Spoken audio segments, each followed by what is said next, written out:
friends, welcome to my channel Shock Samayal YouTube channel. நான் இப்போ நவதானியம் தோசை செய்ய போகிறேன். அதுக்கு முதல்ல ஊற வைக்கணும். அதுக்கு தேவையான பொருள் பாருங்கள். இதெல்லாம் முதல்ல கருப்பு அரிசி, அதாவது இது புட்டு அரிசி கூட சொல்லலாம். இந்த அரிசி தாவத்து கருப்பு அரிசி, இது ஒரு 2 கைப்பிடி அளவு ஒரு பவுலில் போட்டு, இது ரொம்ப காஸ்ட்லிங்க, இது இவ்வளோ போட்டுக்கலாம். 2 கைப்பிடி அளவு இது ஒரு பாத்திரத்தில் போட்டுக்கலாம்.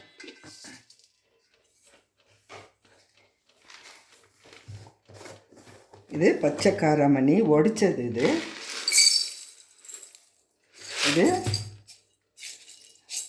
இதுவும் 2 கைப்பிடி அளவுக்கு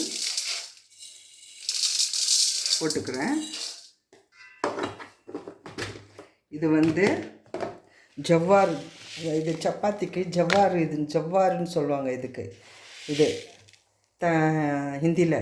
இதுவும் 2 கைப்பிடி அளவுக்கு ஊற வைக்க போட்டுக்கிறேன். தமிழில் குதிரைவாலி கூட சொல்லலாம். 2 கைப்பிடி அளவு போட்டுக்கினேன்.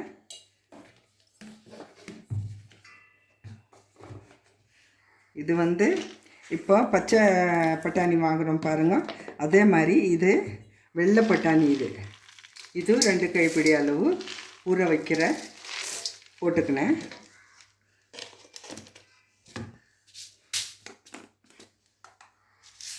கொஞ்சோண்டு வெந்தயம் போட்டுக்கிறேன், 1 ஸ்பூனு.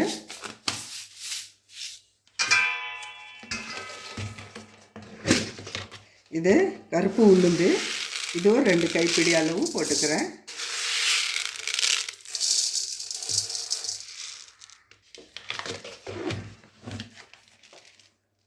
இது சிகப்பு அரிசி, இது போட்டிருக்க பாருங்கள் பையில். ரைஸ் இதுவும் கொஞ்சம் போட்டுக்கலாம், ஒரு 2 கைப்பிடி அளவுக்கு போட்டுக்கலாம். மோட்டா ரைஸு, உளுந்து, வெள்ளை உளுந்து, இதுவும் 2 கைப்பிடி அளவுக்கு போட்டுக்கலாம்.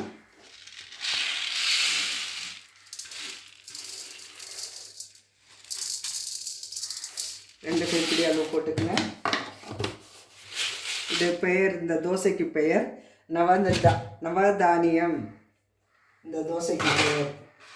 இது ஒரு 9 மணி நேரம் ஊற வைக்கணும். இது சிறுபருப்பு, இதுவும் 2 கைப்பிடி அளவுக்கு போட்டுக்கிறேன். இது ரொம்ப ரொம்ப வயிற்றுக்கு குளுமை, அதனால் சிறுபருப்பு போட்டுக்கினேன்.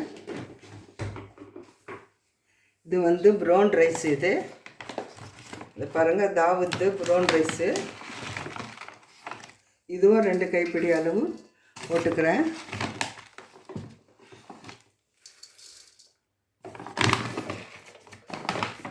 இப்போ எல்லாம் பாருங்கள், 1 2 3 4 5 6 7 8 9 10. இது 1 11. இதுக்கு பெயர் நவதானியம் சொல்லுவாங்க. ஒரு பிடி அளவு அவுள் போட்டுக்கிறேன். எல்லாம் சேர்த்து 9 மணி நேரம் இது ஊற வைக்கணும். ஊற வச்சுட்டு அரைக்கணும். அரைச்சிட்டு தோசை சுட்டால் ரொம்ப ஹெல்தியானது, ரொம்ப ஆரோக்கியமானது, உடம்புக்கு ரொம்ப ரொம்ப ஹெல்திங்க. இந்த மாதிரி தோசை சுட்டு சாப்பிட்டா, எல்லாம் தோசை சுட்டு சாப்பிடுவீங்க, இந்த மாதிரி தோசை சுட்டு சாப்பிடுங்க. நான் இது தண்ணியில் 9 மணி நேரத்துக்கு ஊற வைக்க போகிறேன்.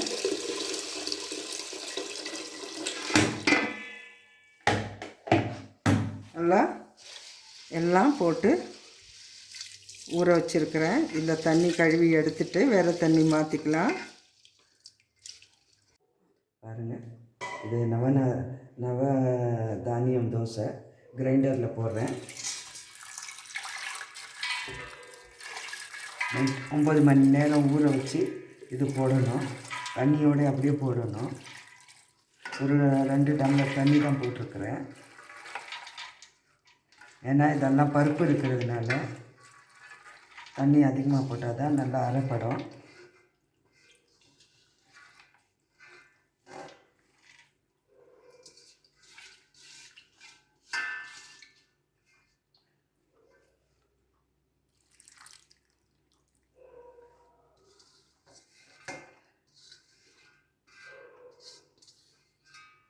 பாருங்க எல்லாம் போட்டேன்.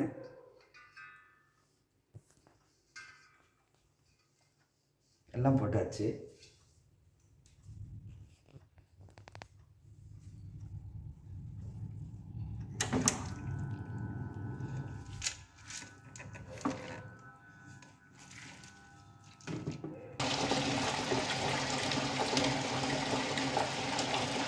கிரைண்டரில் போட்டாச்சு.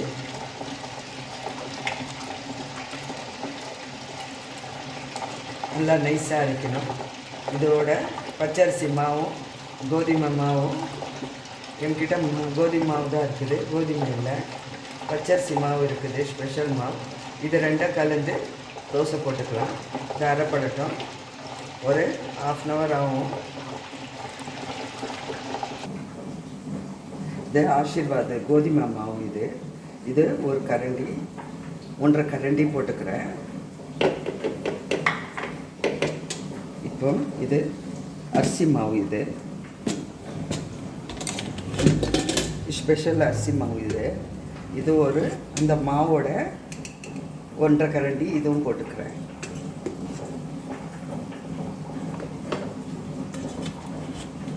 இது கிரைண்டரில் ஆகுது. இப்போ கொஞ்சம் குறன்னு இருக்குது. இன்னும் கொஞ்சம் நைஸ் ஆகிட்ட பிறகு எடுத்துக்கலாம். 10 நிமிஷம் கூட ஆகலை, இன்னும் ஒரு 15 நிமிஷம் ஆகும். ஆன பிறகு அதில் எடுத்து மாற்றிக்கலாம் மாவில். பாருங்கள் நைஸ் ஆகிடுச்சு பாருங்கள். இப்போ எடுத்து ஒரு கிண்ணத்துக்கு மாற்றிக்கலாம். பாருங்கள் எல்லா தானியம் போட்ட மாவு ரெடி ஆகிடுச்சு. இதில் கொட்டிக்கலாம். கோதுமை மாவும் அரிசி மாவும் போட்டு வச்சுருக்கிறேன், அதில் கொட்டிக்கலாம். பாருங்கள் அரிசி மாவில் எல்லா நவதானியம் போட்ட தோசை இப்போ ரெடி ஆகுது. பாருங்கள் இந்த மாதிரி மெலிசா போனால் கூட போட்டுக்கோங்க, கனமாக வேணால் கூட போட்டுக்கோங்க. நல்லா ஹெல்த்துக்கு ரொம்ப நல்லதுங்க. இந்த தோசை சுட்டு சாப்பிடுங்க. எப்படி இருக்குன்னு நான் போட்டது எல்லா தானியமும் எல்லாம் கவுண்ட் பண்ணி வச்சுருக்கிறேன். மொத்தம் கோதுமை மாவு அரிசி மாவு சேர்த்தா 11 ஆகுதுங்க. இந்த மாதிரி எல்லாம் போட்டு செஞ்சு சாப்பிட்டு நீங்கள் எல்லாம் இதை செஞ்சு சாப்பிட்டு லைக், ஷேர், கமெண்டில் சப்ஸ்கிரைப் பண்ணுங்கள்.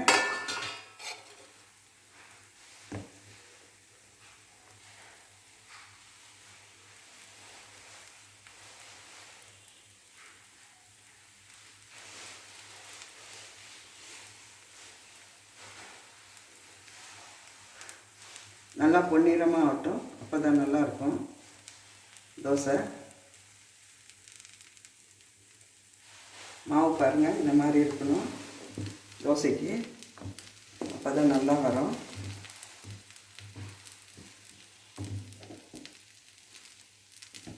நல்லா பூ மாதிரி இருக்கும் தோசை.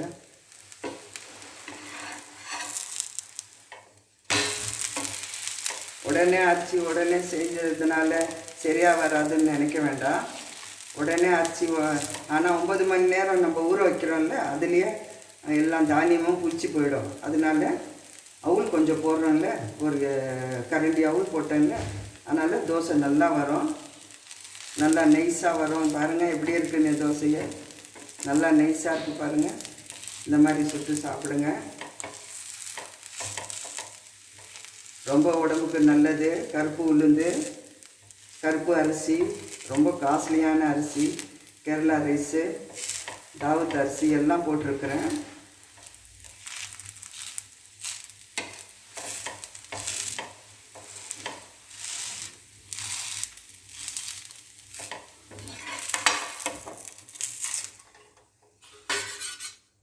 பாருங்கள் எப்படியா இருக்குது பாருங்கள்.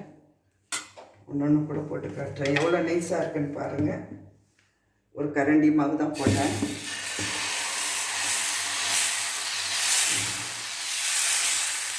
தவா ரொம்ப ஹீட்டு பண்ணாதீங்க. ஹீட்டு பண்ணிங்கன்னா சரியாக வராது.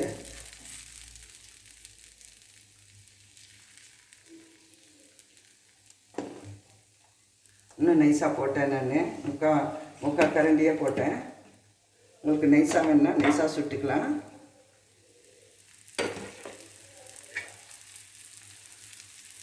பாருங்கள் தோசை எப்படி இருக்குன்னு. நல்லா நேரம் மாறியே இருக்குது பாருங்கள். எவ்வளோ நைஸாக இருக்குது பாருங்கள். ஜல்லாடை மாதிரி இருக்குது பாருங்கள். இப்போவே அரைச்சி இப்போவே சுடுறேன் நான் டேரெக்டாக. ஆனால் 9 மணி நேரம் ஊறணும். நல்லா நைட்டு 8 மணிக்கு ஊற வச்சோம்னா கரெக்டாக 9 மணி நேரம் ஆகும். காலையில் 6 மணிக்கு அரைக்க போட்டேன் நான். அரைச்சிட்டு உடனே அரைச்சி உப்பும் உப்பும் கொஞ்சம் சோடா போட்டுக்கோங்க. போட்டு சுட்டுக்கோங்க. நல்லா வரும் பாருங்கள். நிறம் எப்படி இருக்குன்னு நல்லா பொன்னிறமாக வந்துருக்கு பாருங்கள். இன்னும் நைஸாக போட்டேன். முக்கால் கரண்டி மாவு தான் போட்டேன். இது ஒரு கரண்டி போட்டேன். இது முக்கால் கரண்டி போட்டேன். உங்களுக்கு எவ்வளோ நைஸாக வேணுமோ நீங்கள் சுட்டுக்கலாம். இந்த மாதிரி தேங்காய் சட்னி, உடச்சக்கடலை சட்னி, பூண்டு ஊறுக்காய், பூண்டு பொடி, சாம்பார், சட்னி எல்லாம் செஞ்சு இது கூட சாப்பிடுங்க. ரொம்ப நல்லாயிருக்கும். பூண்டு சட்னி கூட செஞ்சு சாப்பிட்லாம். இதுக்கு முன்னாடி கூட போட்டிருக்கிறேன் நான் பூண்டு சட்னி. பாருங்கள் எப்படி இருக்குது நைஸானு. பாருங்கள் ஜல்லாடை மாதிரி இருக்குது பாருங்கள்.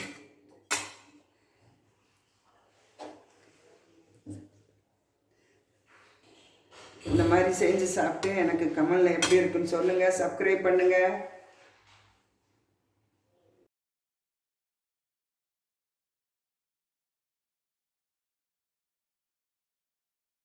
இது வரைக்கும் என் சேனலை பார்த்ததுக்கு ரொம்ப நன்றி. ஆரம்பத்துலேருந்தே பாருங்கள் நான் என்னென்ன தானியம் போட்டேன்னு.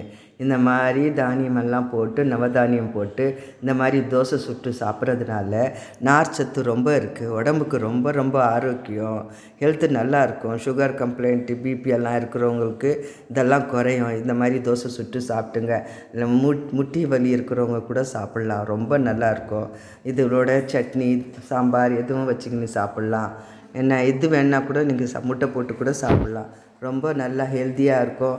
ரொம்ப நைஸாக வரும். ரொம்ப நல்லாயிருக்கும். என் சேனலை பார்த்து லைக் ஷேர் சப்ஸ்கிரைப் பண்ணுங்கள். வணக்கம் நேயர்கள்.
வாங்க தோசையோடு நான் சட்னி தொட்டுக்குன்னு சாப்பிட போகிறேன். வாங்க சாப்பிட்லாம்.